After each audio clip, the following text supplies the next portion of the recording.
So my name is Julie McIntosh, and I was working at the call center here in North Sydney prior to my diagnosis. I'm 41 years old. I'm originally from the pier on Borden Street, and before cancer I was working at Harvey's for almost a year when I got diagnosed, and before that I used to work in daycares as an early childhood educator. I'm Jason Fedora from Sydney River.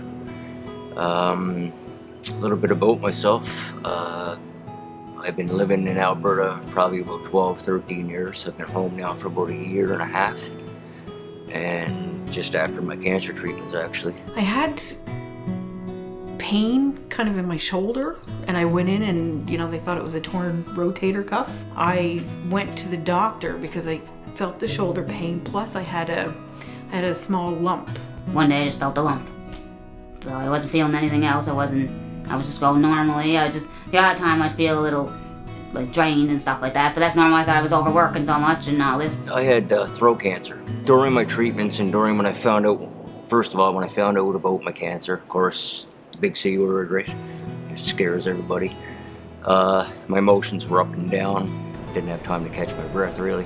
The first thing for me that hit me the hardest was, of course, the illusion of, I call it the illusion of immortality, was gone.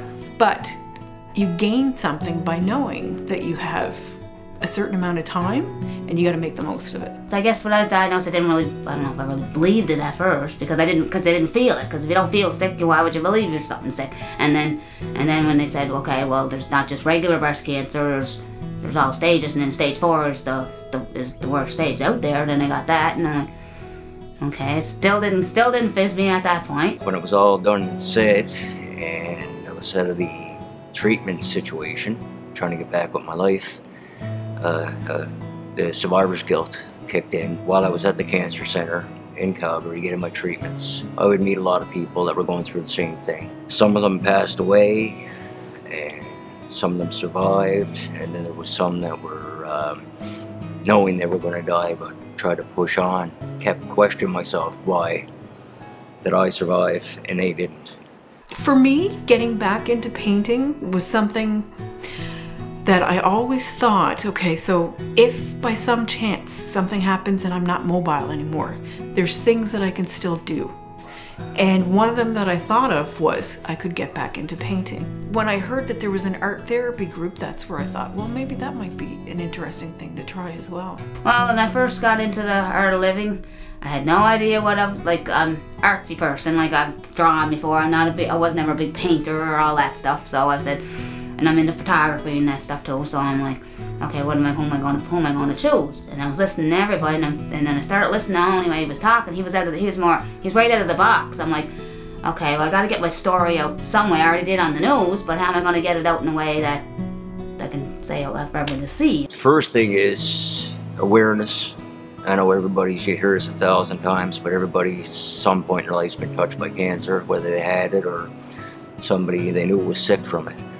But a lot of times people feel, like myself, you feel kind of alone.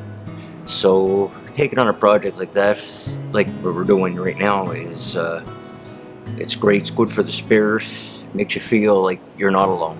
It's important after a diagnosis of cancer, and it is. Everybody knows cancer is a big deal, and that it is, especially when you're diagnosed with stage 4. But it is not the end. And I think it gives you a way to express what you're going through. And even if you don't, your artwork has nothing to do with cancer.